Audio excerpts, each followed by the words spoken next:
providing more capital. So that's either by providing new products or utilizing kind of what we call kind of blended finance, thinking things like first loss capital or long-term patient capital, because I think the key part of what we see in the agriculture space is really long-term patient capital.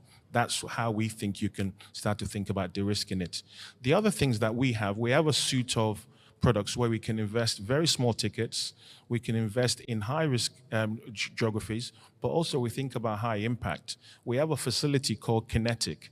This facility is something that we use to support climate investments, particularly in low-income markets in Africa. Again, what we've seen is this facility is helping us to de-risk business models and ultimately help us drive capital into our market. So those are some of the key themes that and products of how we mobilize capital. The last one I'll probably focus on, and we just recently announced a $50 million top-up investment in a company called AgDevco, is really investing in platform companies. So these platform companies are very much focused on supporting SMEs. You know, I always say in the African context, SME is really the bedrock of most of our economy. So how do we provide the right type of capital to support SMEs? So we invest in platform companies that basically focus on SMEs, focus on primary agriculture, and basically are supporting smallholder farmers. So these are some of the approaches that we at BII are using to try and support capital flow into this very essential sector. Thank you. Thank you, Mr. Chris. I just want to highlight the three areas that you mentioned. So inputs, indeed, very important. Input supplies for smallholder farmers and for farmers in general. Trade finance, infrastructure, storage, etc. Strengthening supply chains, direct support of technologies in adaptation, resilience, mobilization through other PDBs, and blended finance being very important there. And very interesting to hear about Connetics, the small tickets and high-risk portfolio that you have there. That's very interesting, especially when it comes to financing SMEs, the missing middle, as they call them. Thank you very much, Chris. On to our second speaker. I would like to introduce Mr. Adelbayo Babalola from OPEC Fund. OPEC is, plays an important role in advancing food security initiatives in developing countries, especially in crisis response and long-term resilience building. So with that in mind, I have a couple of questions. How is OPEC working with local partners, including PDBs, to strengthen food security? Thanks a lot, Diana. Good morning. It's a pleasure to be here. Thank you to the organizers as well for inviting the OPEC Fund. For those who don't know, the OPEC Fund is a multilateral development bank working in 125 countries. We've been around for 49 years, well, not as old as the BII, but we're fairly long in the tooth as well. From a deployment perspective, we expect to deploy about $20 billion in financing over the next 5 years in development. And of this, about $2 billion will be in food security. So food security is certainly a priority for us. I think to your question specifically, you talked about crisis response. For us, crisis response is an important part of the toolkit of MDBs. And I think a very good example of this was what we did post the outbreak of war in Ukraine. I mean, we all know that the food prices went through the roof at the time in 2022. And what we did was we quickly responded by putting in place a food security action plan. So this action plan essentially wanted to channel $1 billion over 3 years to help provide emergency response, but also build long-term supply chains. And maybe a good example of this was the work we did in Jordan. Right after the plan was launched, we provided a $100 billion loan to help support the imports of wheat and also build storage facilities that will help them secure food products for 4 years.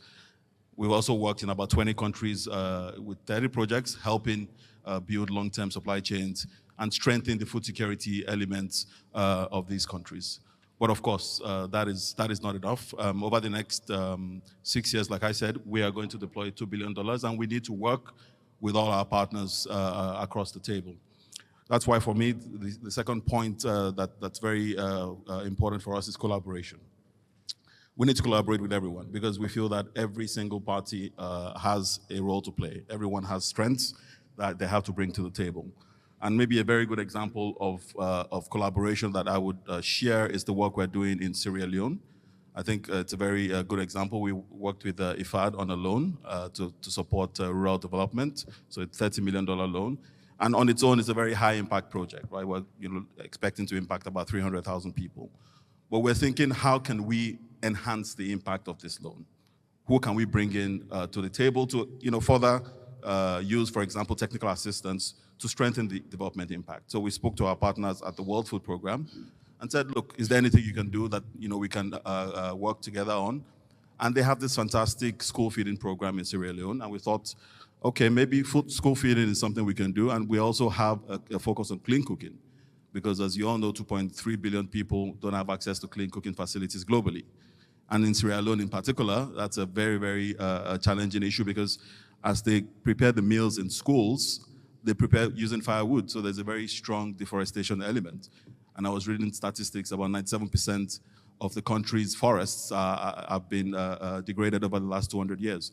So what we've done is to provide a $1.2 million grant to the World Food Program to build kitchens using clean cooking facilities in those schools. And we also brought in Sustainable Energy for All from the UN to also buy clean cooking products in the households. So we do that in the schools, we do that in the households. So with just $2 million on top of our initial loan, we've, in my view, multiplied the impact of that facility. And I think that's what we as public development banks, the UN agencies, and all stakeholders need to start to think through, because with the current global landscape, the shrinking fiscal space, we need to optimize the impact of every single dollar of development funding.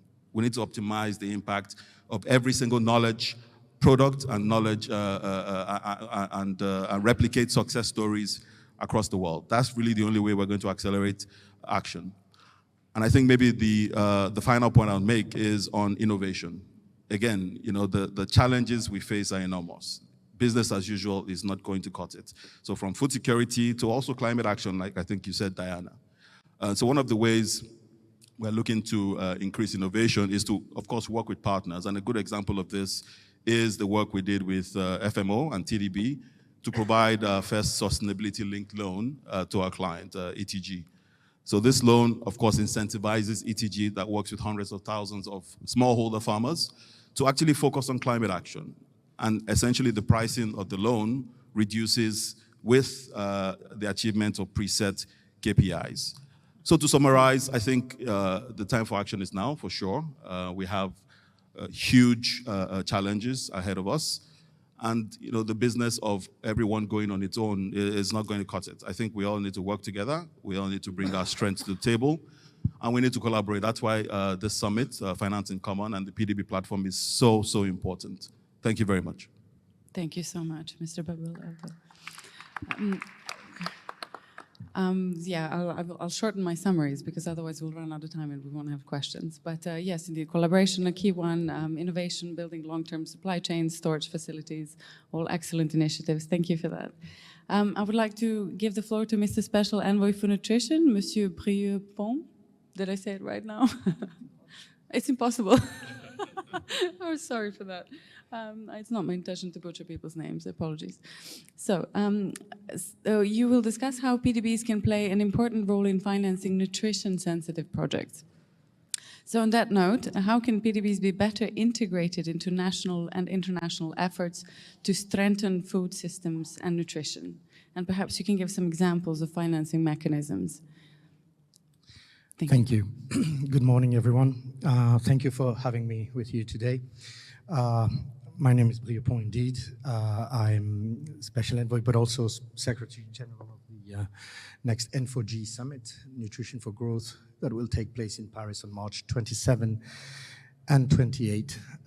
So we have about 28 days to finalize preparations. Regarding substance and policy, we have evidence that nutrition is a powerful tool to foster growth and human development in a healthy and sustainable way. We know that malnutrition, on the other side, hinders the capacity of nations to thrive, causing massive losses in GDP. Public development banks have a central role to play in improving nutrition and, by extension, in the transition towards sustainable food. $61 billion per year. Malnutrition is a lasting brake on development, costing between 11 and 20 points of GDP per year in Africa, in Latin America, and Asia. That is wealth that could be reinvested or redistributed. The World Bank has made it clear, reminding the average return on investment obtained by investments on GDP is $23 million of GDP for every million dedicated to the fight against malnutrition. That's a factor 23. Here in South Africa, it's not 23, it's 35. It gets to 53 in Indonesia. It is no surprise that this country has announced a $28 billion plan over the next 5 years to support nutrition. Yet, elsewhere, investments for nutrition are still too scarce, and time is running out, as the 2030 deadline for achieving the SDGs is approaching fast. Nutrition represents only 1% of ODA. And we believe we should do more, and we should do better, keeping in mind that nutrition-oriented development policies have an impact on 11 of the 17 SDGs. And, you know, if there's anyone in this room that can name a policy which delivers as much, please stand up. The challenges preventing development banks from investing in nutrition are known. Nutrition is not a core impact area within their mandates, and it is not seen as an investable market opportunity. We need to resolve this puzzle urgently. We also know that financial resources for development have become scarce as a result of the COVID-19 pandemics and the food and financial crisis unleashed by the Russian war of aggression against Ukraine. The US announcement received today is sending ominous clouds on development across the world. So what can PDBs do? First, reassess. Reassess risk in the light of the World Bank's figures on nutrition's return on investment. Two, they can follow the example of the African Development Bank, of the Asian Development Bank as well, which announced in November it will make $3 billion available for nutrition over the next 5 years. They can help design and implement nutrition-specific or sensitive programs, support government, national or local, small producers, which are absolutely key to allow local economies to thrive and produce wealth, preserve communities' livelihoods. I believe all the examples of investments, all the beautiful stories we hear of are very inspirational, but we need to scale this mobilization up by working with the banks on methodology and defining a common vision. We believe that N4G, we cannot allow this great initiative to become an every 4 years beauty contest. Otherwise, all we are going to get is pledgeflation, and then donors fatigue, and then a crash.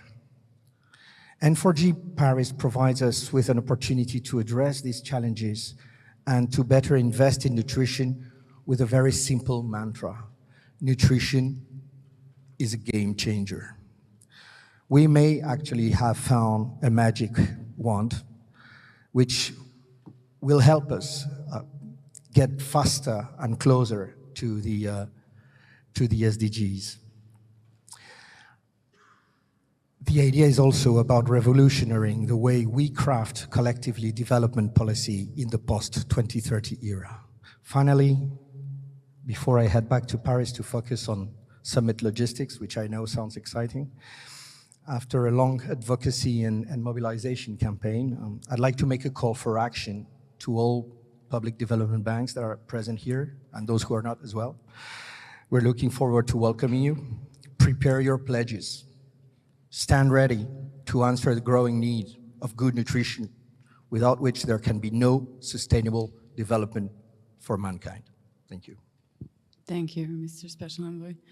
I like the prospect, I mean, we have a lot of investors in the room, I assume, so I like the prospect of return on investment for nutrition.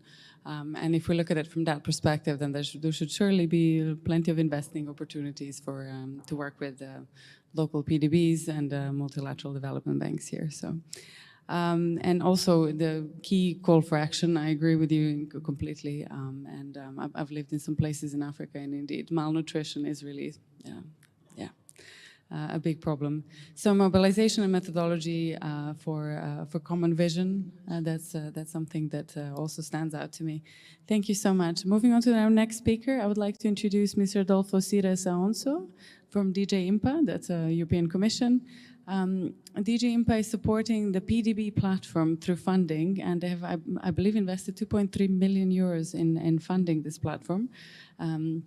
So perhaps you can tell us, how can mobilizing capital foster entrepreneurship, strengthen value chains, and invest in sustainable agroecology? And how can the PDB platform support that process? Thank you.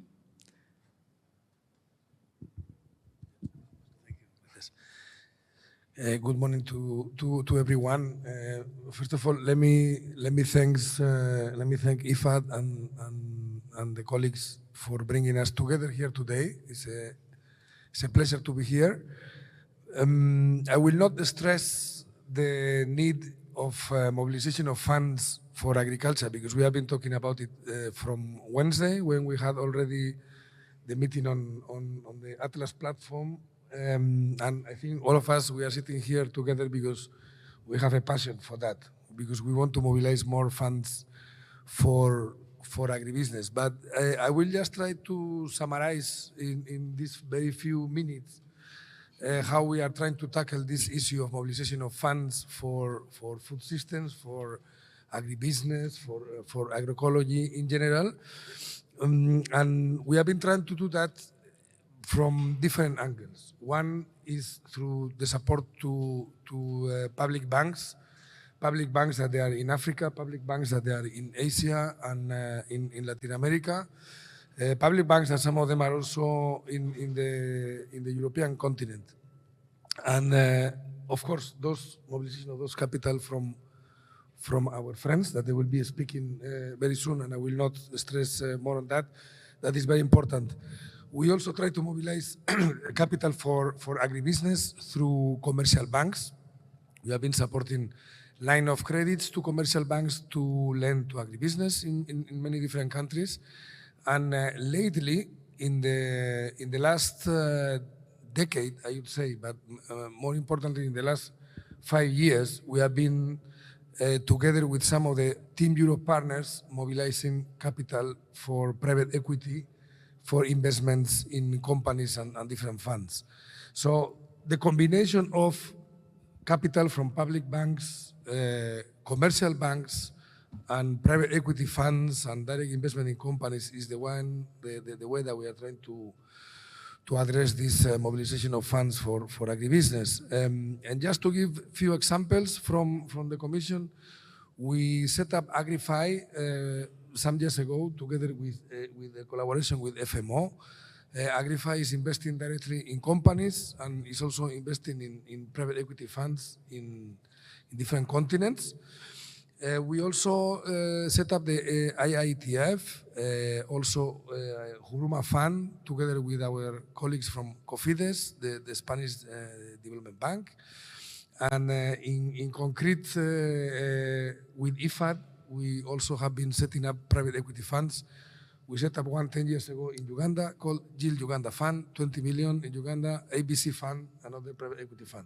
So this in total approximately is a little bit more than 200 million that has been dedicated to private equity investments in different continents. And we want to do more. We want to do more because we have also more instruments to do so. So we have now the European Fund for Sustainable Development with different guarantees that we provide to DFIs to unlock capital to the sector. And we'll try to continue doing that. We do that together with our partner DFIs. We end up investing in companies. Sometimes we co-invest with other investors, and my colleague from BII mentioned AgDevco. We have been co-investing in companies together with AgDevco. So the mobilization of capital from my colleagues on the left, all together, we can really unlock capital for the sector, and that is the way we are doing. And I also don't want to forget the fact that in many cases, some of these funds are also co-invested by private funds. I mean, and in the case of Uganda, the fund that we set up in Uganda with IFAD managed to also mobilize capital from the pension funds in Uganda. This is another untapped territory. There's a lot of money in pension funds. And this is the kind of approach that we are following. We cannot focus only on one way of mobilizing capital. We have to play different ways, and we have to touch different kind of fund resources. About the agriculture public development funds platform. Yesterday, I attended a closed door session with many of the colleagues that they are here as well, sitting from the South African Development Bank, from Cambodia, I think from Philippines as well.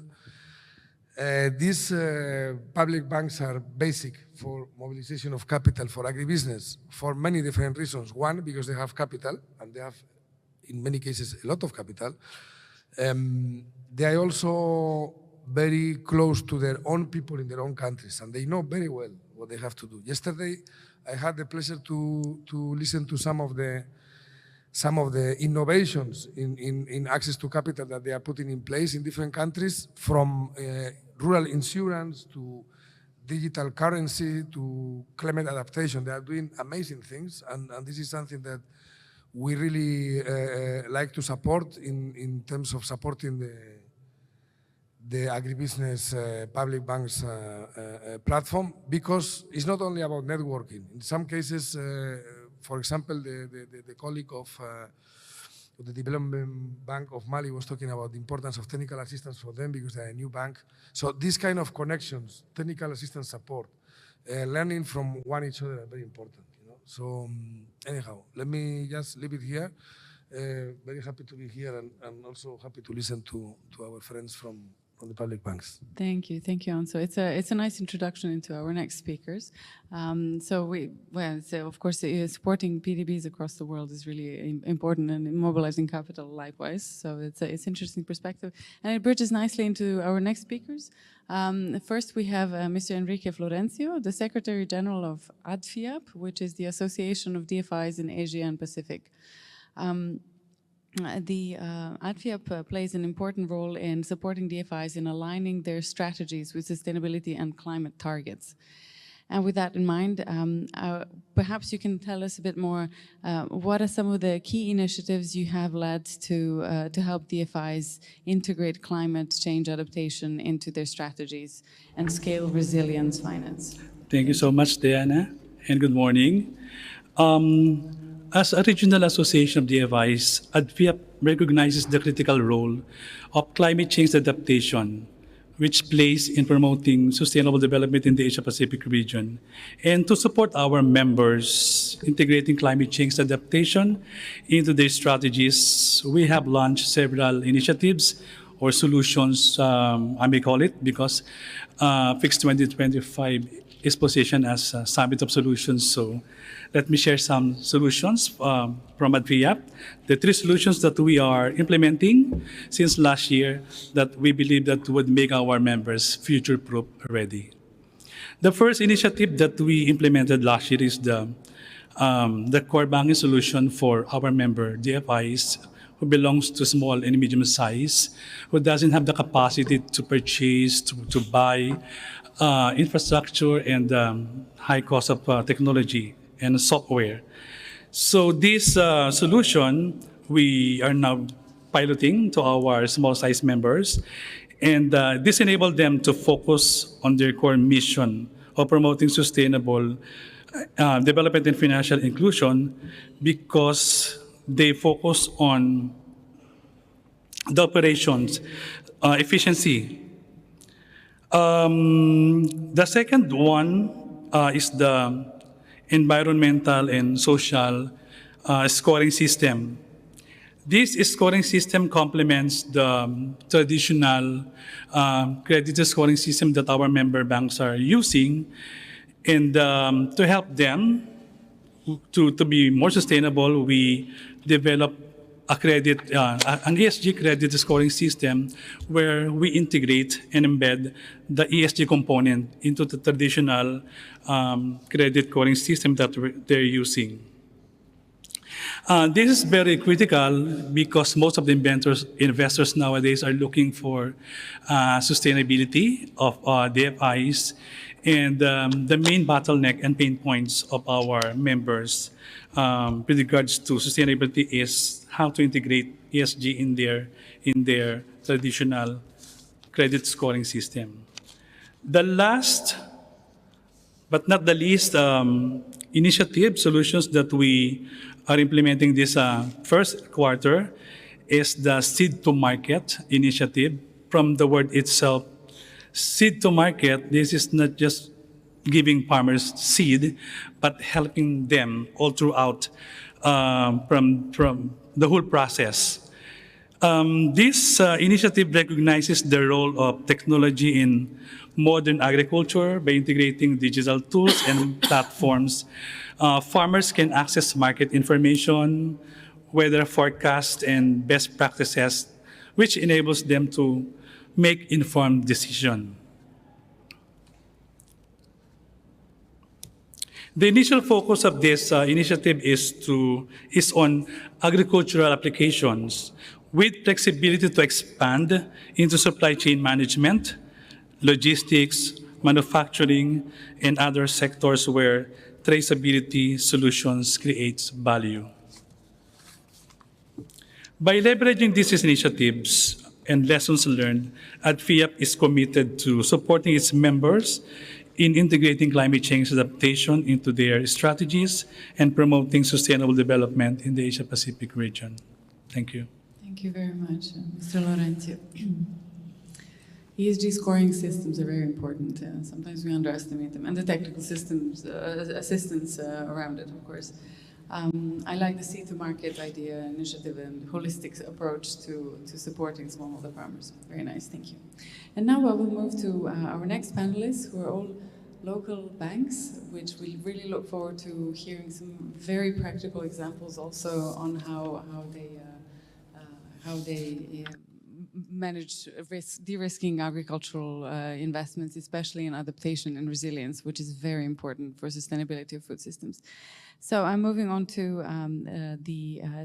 Temba Schoto, the CEO of Land Bank, which is the only South African that we have at the table today. So that's nice to have somebody who didn't have to fly in here for the conference. Land Bank plays an important role in financing smallholder farmers. And on that note, I have two questions for you. How does Land Bank support smallholders in climate adaptation financing? And what innovative approaches have proven effective in building resilience? Thank you. Yeah, thank you, Diana. Very good morning, everybody. For those of you who don't know Land Bank, the full name of the Land Bank actually is called the Land and Agricultural Development Bank of South Africa. It's an agri-PDB which was formed 113 years ago, and it has been at the forefront of driving the commercialization of agriculture in South Africa. And it has been a bank that has been driving the commercialization of smallholder farmers. To answer your question on the role that Land Bank is playing in helping smallholder farmers to access finance in order to build a sustainable food systems and climate adaptation, I'm going to talk about some of the common challenges that we find with these smallholder farmers. And more specifically, I would like to talk about two projects that we have done and actually demonstrate the role that we played on the two projects and specifically what are the innovative solutions that we came up with.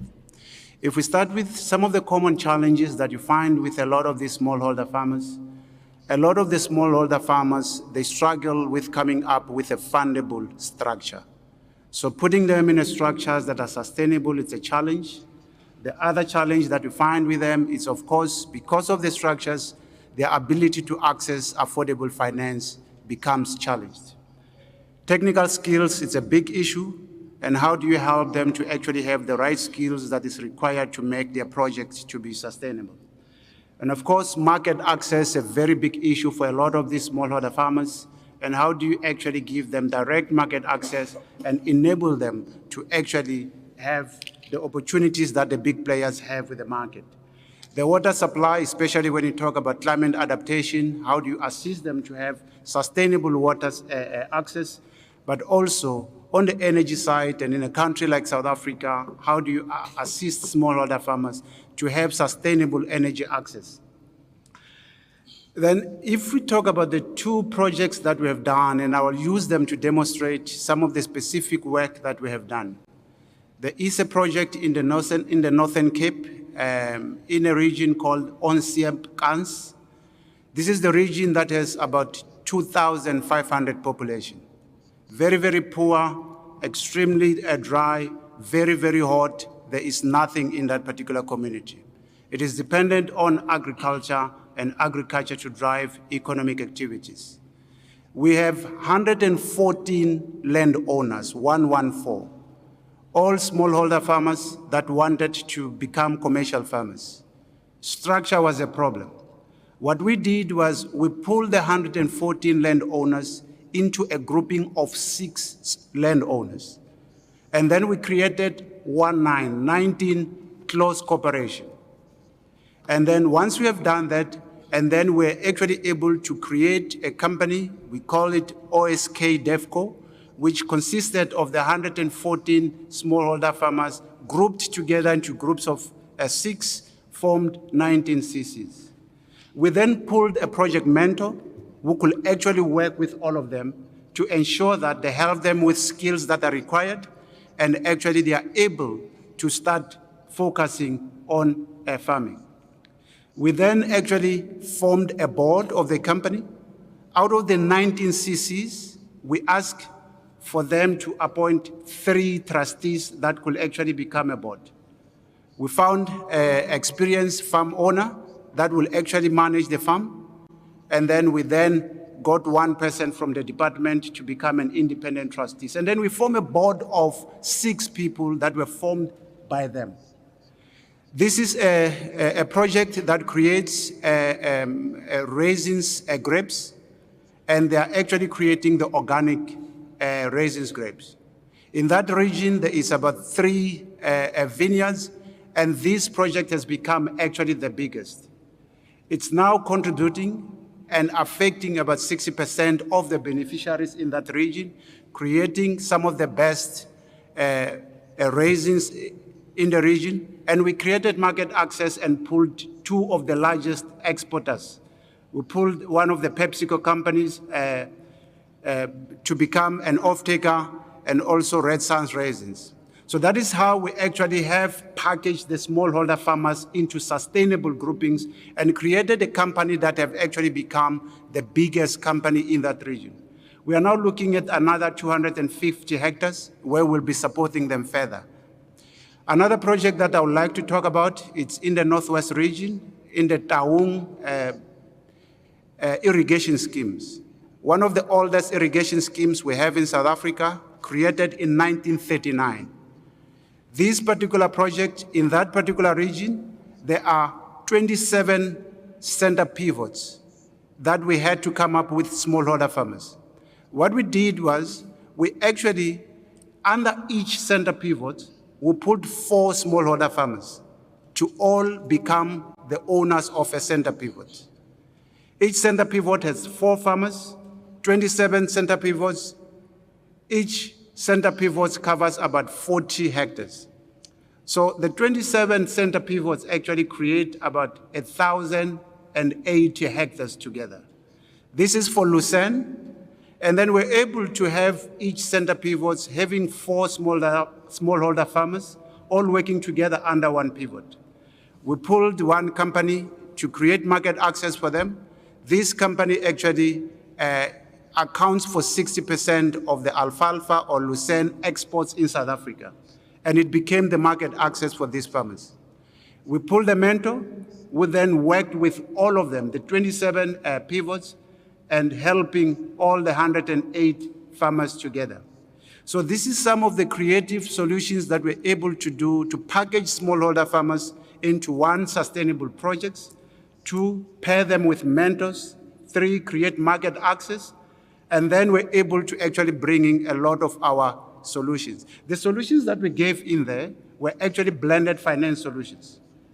So in all those projects, we're able to bring in a blend of a loan and a grant together. For the smallholder farmers in the Taung region, we're able to give them 60% grant. And of course, we're able to pull in other solutions such as the agro-energy, so put a solar energy systems for them. Of course, all these projects are under irrigation, so for climate adaptation. So this is how we have pulled the smallholder farmers, creating sustainable food system, and of course, driving for the climate adaptation. Thank you very much.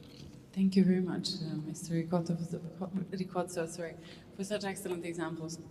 For me, what stands out there is allowing farmers to be part of the governance of leading these organizations and initiatives, and also linking them to markets, so providing a very holistic service to smallholder farmers, on top of blended finance and innovations such as irrigation and skills. Thank you so much. On to our next speaker. I would like to invite Mr. Dr. Khao Tak. I hope I said it right. CEO of ARDB in Cambodia. ARDB mobilizes finance for climate resilient agriculture in Cambodia. What innovative approach have proven effective in building resilience? And, what strategies are you implementing to expand access to climate finance? That's the first question. And second, how can partnerships with DFIs help scale these efforts? Thank you. Very good morning to everyone. ARDB stands for Agricultural and Rural Development Bank of Cambodia. And we start institutionalize our green financing in 2018. And we start with our own funds. And after that, in 2024, ARDB has been endorsed 100 million USD from the Green Climate Funds to establish the Cambodian climate facilities in Cambodia, aimed at supporting Cambodian sustainable development as well. It provides climate finance to local business and financial institutions, incentivizing investment in green projects such as renewable energy, energy efficiency, sustainable agriculture, forestry, water resource management, or low carbon transportation, etc. To achieve this, CCFF offers finance through two channels. CCFF Green Loan, direct loan to Cambodian registered business structure, to provide flexible financing solution for new expanding green project that demonstrate positive climate impact. The second one is the CCF, the wholesale funding, the wholesale fund, concessional funding for local financial institutions to enable them to scale up their lending to green project, thereby expanding the impact of climate finance across the financial sector. Coming back to your question on what is strategy of ARDB for to expand access to climate finance for the farmer and business as well, I would say that we have multiple approach to do so. First, I think that we have done recently is kind of the blended finance is. We use the term a risk-sharing facility with the private bank that we can multiply our fund into the sector, especially in the green finance as well. And the other one, we will channel our fund through the wholesale, the channel to the bank and the other financial institution that has the wide network in the remote area as well. And the other approach that we use is the acting as a role model for the private sector to drive the mobilized fund from the private sector. ARDB has been acting a pioneer of adopting the green financing, especially. ARDB has come a long way from adopting the Cambodian Sustainable Finance Principle in 2018 to establishing the Green Finance Department as well in 2022. And the bank continued to unwavering journey to become a leading green and sustainable financial institution in Cambodia. Reaching this milestone that all point toward a better future for sustainable development. As a result, many financial institutions have been allocating and navigating their commercial loan to sustainable and green investment projects. And another approach that we use is to integrating environmental and social governance into ARDB core strategy. So to say ARDB 10-year roadmap and the 3-year business rolling plan. Through these efforts, the second quarter of 2022, ARDB successfully adopted the green lending policy and officially launched the Green Finance Department in the third quarter of the same years. With this framework, the policy in place, ARDB has strong foundation to lead the implementation of the green financing initiative. Another approach that we use is to advocate green finance through collaborating with the regional and global development financing institution.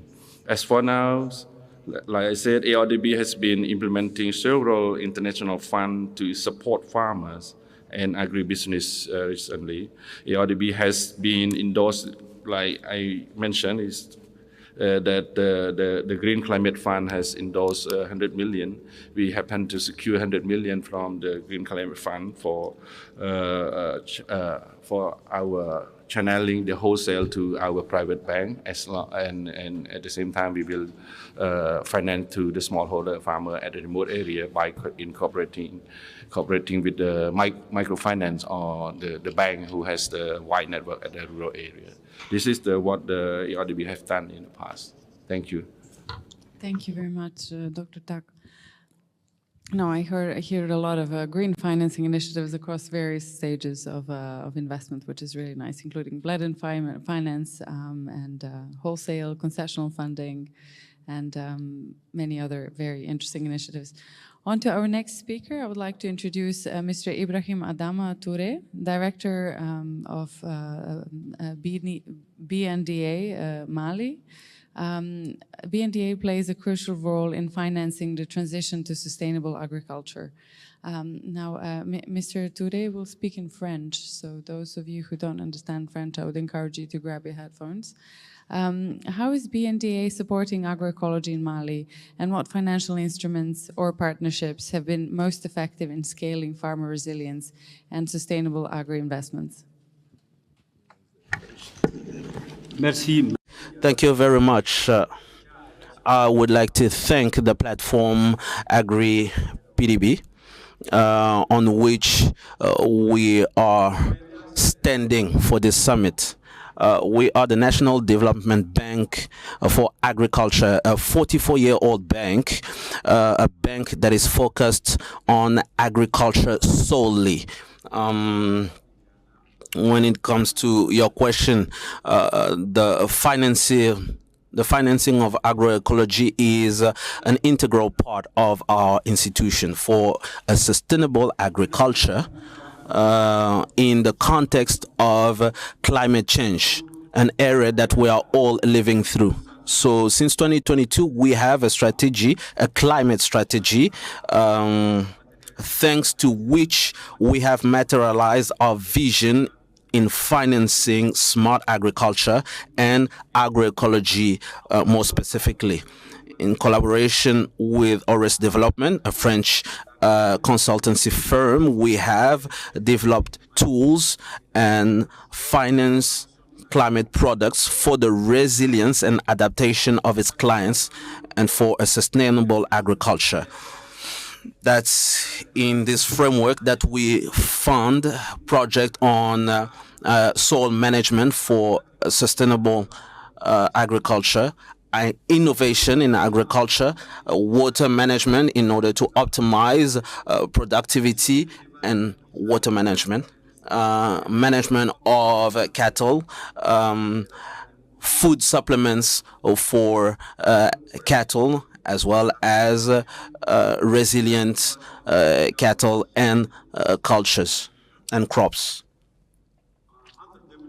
Between 2022 and 2024, after adopting the climate strategy, our institution invested close to 8 billion CFA in smart agriculture and agroecology projects. There is a project of irrigation that we have done in Mali. We have a project of rice production with new practices, improved practices. We have herding and cattle programs.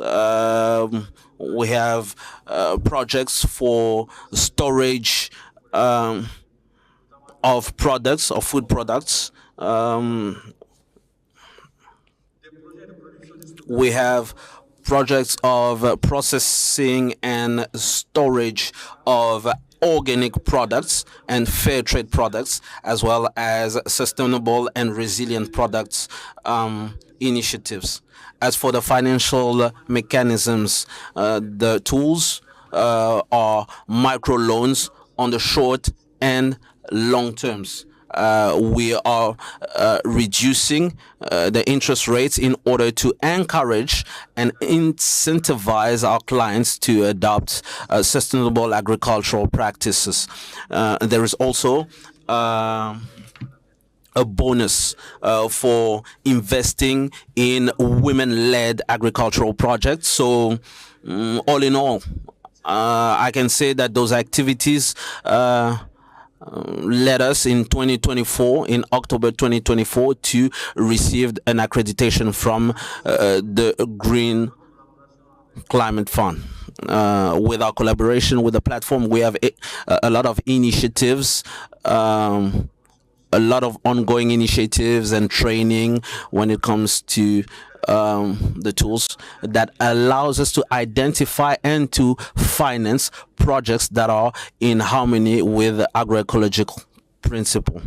Then we strengthen the collaboration with IFED projects, AgriFin project that is ongoing and to which we are a partaker. And there is also the implementation of guarantee mechanisms, because the agriculture sector in Mali is not as developed as it should. It's been 40 years that we're working in the domain, but we still have issues with guaranteeing agricultural products and cooperatives. So we are trying to work with the platform in order to build guarantee mechanisms for those cooperatives and those SMMEs. So this is what we are doing at our institution, and thank you all for giving us the opportunity. Thank you, Mr. Toure. Summarize this, but I'm sure some of my French-speaking colleagues around here will do a much better job. So you have collaborations with international institutions like AFD, for instance, but you also work on improving business skills, providing resistance crops and quality improvement crops for your farmers. You have a women's program, which is highly encouraged, and you really appreciate collaboration with the PDB platform, which is, of course, we hear this from a lot of you, that it's a really very useful platform for exchanging knowledge. And you're also part of agro-financing program, and you have guarantee programs for your farmers, which is excellent. And if I got that wrong, I apologize. Do talk to Monsieur Toure afterwards. I'm sure he will give a much better summary than I just did. And finally, last but definitely not the least, and the only other woman in the panel, I would like to introduce Sandra Martinson from Bond. Bond does advocacy work to involve smallholders and civil society organizations, well, civil society in general, in PDB's boards, and in that way involving them in decision-making process and including them in the governance process. So, Sandra, over to you. Question, what are civil society expectations regarding PDB's role in advancing food systems? And how can PDBs work better together with CSOs? Thank you very much. In the Fixed Civil Society Declaration, which has been endorsed by more than 400 400 civil societies around the world. We have a specific ask and section on promoting sustainable food systems. It's not long, so I'll really read it out. PDBs must phase out finance for intensive livestock production and instead finance sustainable food systems, especially agroecological practices. All agricultural investments should support diversified agroecological farming systems and sustainable food businesses that bolster food security, farmer livelihoods, biodiversity, health, nutrition, and ecosystem services. Food is not just a subject of economic transaction. Food is a human right, and this is why public institutions such as PDBs play a fundamental role in shaping sustainable food systems and markets which truly serve the people and planet. There are 4 specific things as issues I would like to address here. First of all, hunger and food security. With reduced foreign aid, there will be less international funding available to tackle chronic hunger and food insecurity. There is an urgent need to strengthen local food production and value chains to meet the local food security needs. It's a paradox that most African countries are net exporters of agriculture and food products, but yet are highly food insecure and struggle with chronic hunger. Second, quality of food, which is very much echoing the colleague on the panel talked about the nutrition. And the Nutrition for Growth Summit is a really pivotal moment this year, and hopefully we can mobilize more funding for nutrition. Because we all know that modern health issues, people nowadays have a clear linkage to poor nutrition, poor diets, which adds extra pressure on healthcare systems. So PDBs, again, must lead on creating the right enabling environment to incentivize nutritious food production and access to people. Unfortunately, there's increasing evidence that industrialized monocrop agriculture and highly processed foods are not nutritious and are actually harmful to long-term health. The third issue is achieving climate goals. Food systems, as we know, is absolutely critical in achieving that. And it means shorter food chains to reduce transportation costs and carbon footprint. It means decarbonization as well, so moving away from chemical and fossil fuel-based pesticides and fertilizers to organic fertilizer production, which goes hand in hand with necessary transition to agroecological agriculture, as panels as well were talking about, and sharing practice. Several PDBs are already investing in this, and it should be expanded to boost supply, which will also allow farmers to demand and therefore also access at a better price these more organic and natural fertilizers. It also means using advantages of African free trade agreement, promoting intra-Africa trade, building Africa's food security, resilience, and sovereignty. And last but not least is also a question about democratization and not financialization of food systems. Our key challenge is not necessarily probably about more food production. It does matter who produces, who owns the land, who owns seeds, for who this food is produced. And hunger and food insecurity is not about inability to produce food, it's about system which excludes at the moment so many people who actually can't access enough food. Regarding why and how PDB should work more closely with civil society, first let me emphasize that engagement of civil society and communities is a matter of democratization and localization of development policies, decisions, and implementation. After all, the overall objectives of the PDB should be about improving lives of the people, yet these people so far and often are seen only as direct or indirect beneficiaries, but without voice, perspectives, and perspectives included in a broader process. CSOs are legitimate stakeholders, and considering PDBs are publicly funded, have a legitimate right to hold also PDBs to account. A regular, meaningful, and systematic dialogue between PDBs and CSOs and communities are critical for ensuring development effectiveness, ensuring context-specific, local, indigenous knowledge and perspectives are on board, providing also direct investments towards inclusion and social equity, and also minimizing the risks of human rights abuses and other negative social or environmental impacts which can be prevented through this dialogue. There's already good practice observed across PDBs, and Forus, which is a global network of civil society, national civil society platforms, just released a report and I have many copies here, about a practice of public development banks and civil society mechanisms and approaches. And it also gives a really good overview of what can be done and what kind of practice already exists right now across PDB's ecosystem engaging civil society. So I'll not maybe go into detail here more, but really this is a really good source, and we hope that this will inspire FIX, and especially also AgriPDB's platform to continue this dialogue, and then also create a more systematic approach how we can engage civil society on a project level, on a country level, and also more on an international level. And just also to conclude, so FIX 2025 communique also made a commitment to establish coalition between PDBs and CSOs. So again, I hope that this session as well, which we highly appreciate about including civil society on this, we can continue this dialogue in a more structured and meaningful way. Thank you. Thank you very much, Sandra.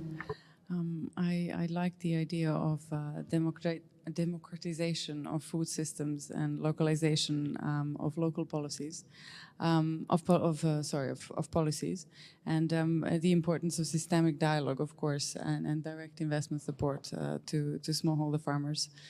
I think you should really get in touch with our colleagues from OPEC here, but also from our colleague from Land Bank, because they do involve farmers a lot in governance of their initiatives. And of course, when you involve farmers, then they're also more likely to be encouraged and motivated in the process of implementing any change you would like to implement, of course. We are actually finished on time. I think this is the only session that finished on time, right? Which is lovely because we actually have time for questions. And I heard from my colleague that we also have some other PDBs in the room. So I encourage them to raise a hand and maybe introduce what work they have been doing on adaptation and resilience and supporting smallholder farmers. So with that in mind, I open the floor for questions.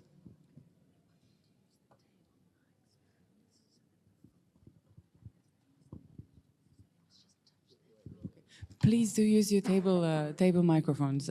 If you just touch the speaking button, and you can ask a question. Thank you. Yes, please. Thanks. Afshan Khan from Scaling Up Nutrition. So not a PDB, but I kind of had a question, and any one of the panelists is welcome to take it. The food security means that all people at all times have access to safe, nutritious, affordable, sufficient food. And right now we're at 1/3 of the population either facing moderate or severe food security.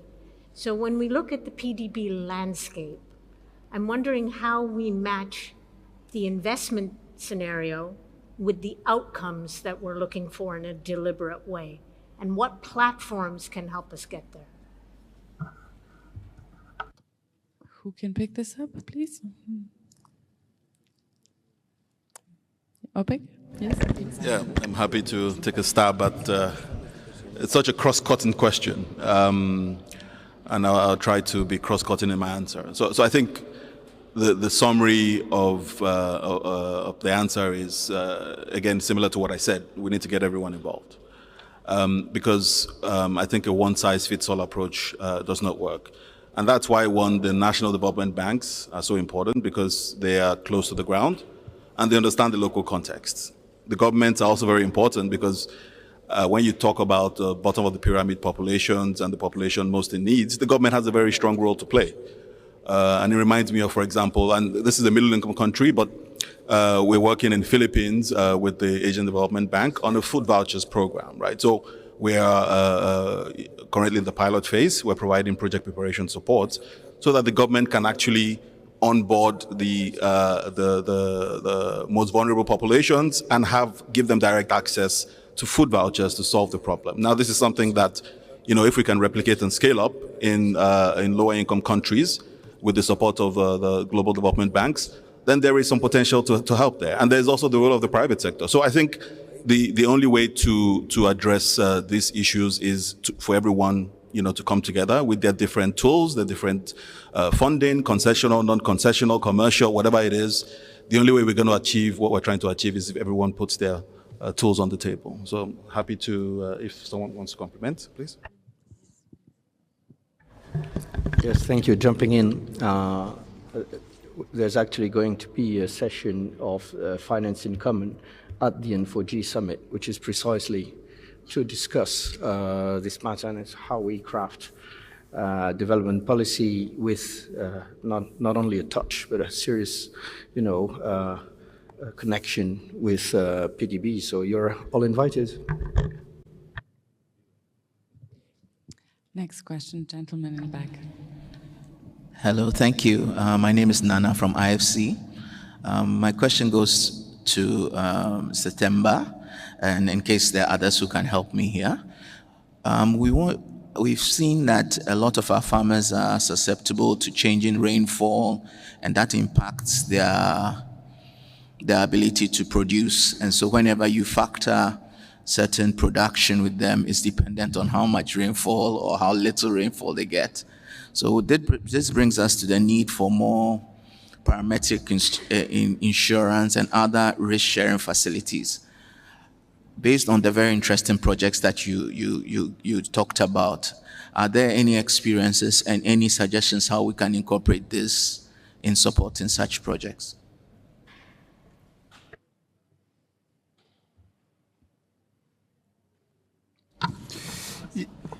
Yeah, thank you very much for the question. I think you are actually right in that the very erratic climate patterns that we have seen, they actually introduce many risks to many farming operations.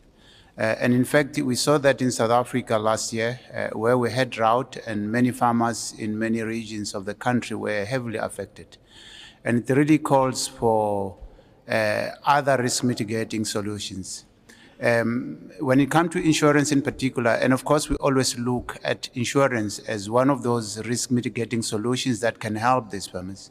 But the challenge with insurance also is that it actually doesn't insure certain of the risks, such as drought as an example. In fact, many of the farmers, they do have crop insurance, but there are always exclusions.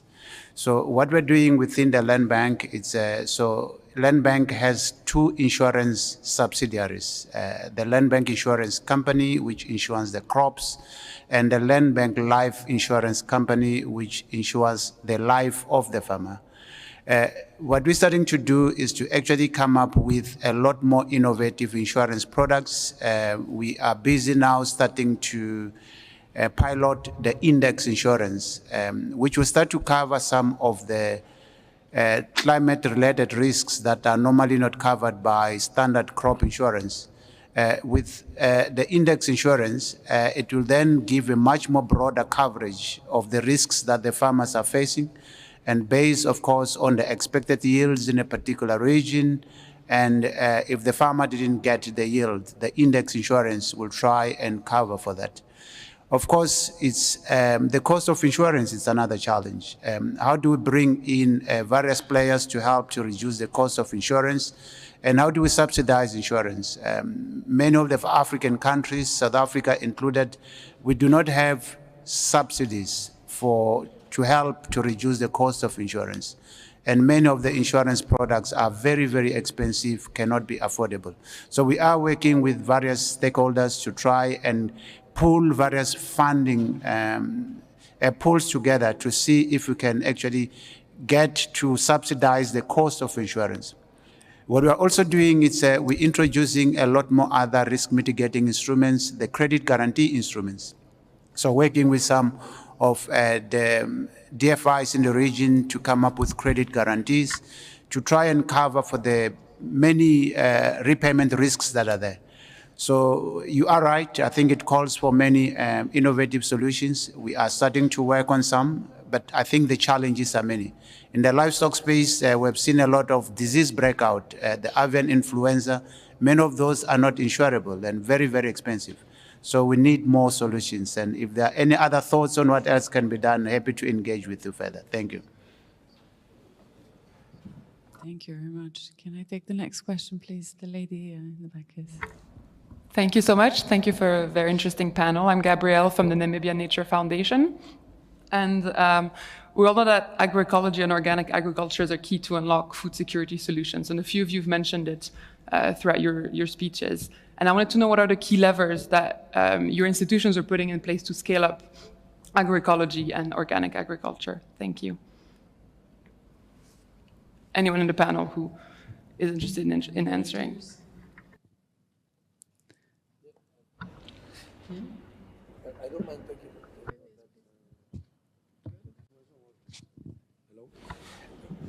Hello? I don't mind taking on that and then passing the floor to some of the other colleagues. On agroecology and sustainable agriculture, I mean, some of the financial instruments that we are putting in place that I spoke before, they are focusing on supporting companies in that space. That is the way that we are trying to tackle that. In addition to that, we also have programs and projects related to production, the supporting farmer organizations and different kind of institutions to be able to produce organic farming and agroecology. I don't know about the colleagues from the public banks.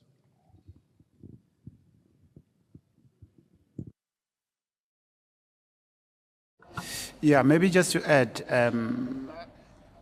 so I think one of the projects that I spoke about, the Raisins Grape project, I did say it's actually producing organic grapes. We don't find a lot of course, organic projects out there.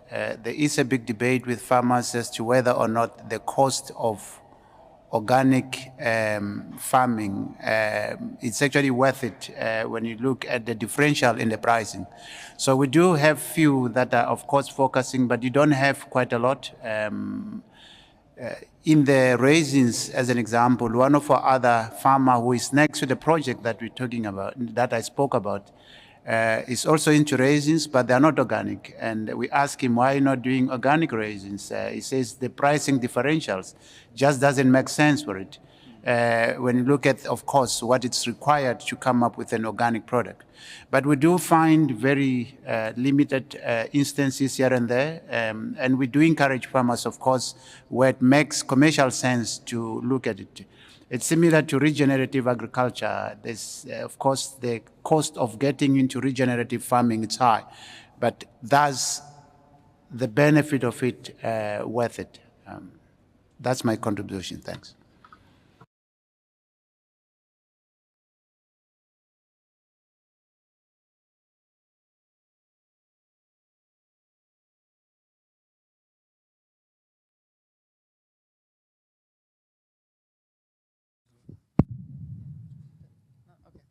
Thank you.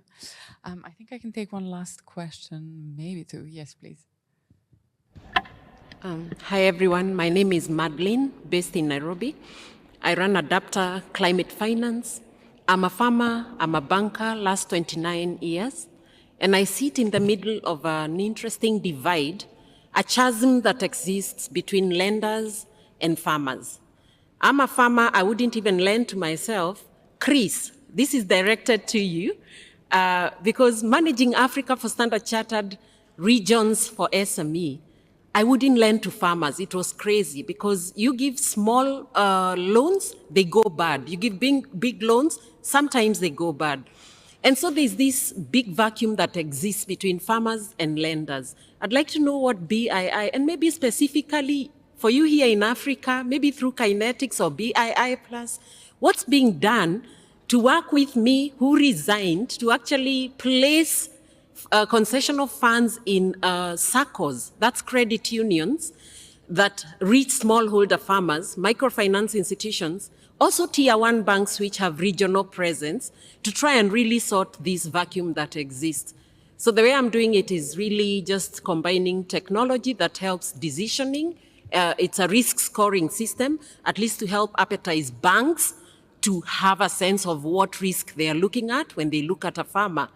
But also, they're asking for concessional capital. So that support how is it shaped up at BII? Thank you.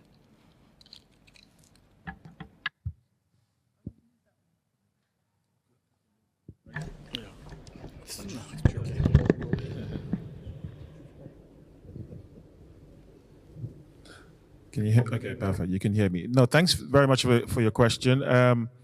I guess the immediate answer or response I would give is obviously at the end of this panel, we should exchange cards because I do have a team in Nairobi, and Nairobi is one of our hubs. And actually, we see Nairobi as actually quite a big gateway for tech-enabled farming. We've supported quite a lot of companies in that country and more broader the East African region in this space. So to your question around, how do we try and bridge the gap between farmers and ultimately, I guess, banks or lenders. So I think we ourselves do not directly lend or to farmers just because we're not structured in that way. What we do is we invest in banks. For example, we give banks directed lines. And those directed lines are then focused to either kind of smallholder type farmers or to kind of female kind of owned or led businesses, or we kind of direct them to specific subsectors within the kind of agricultural value chain. So that's one.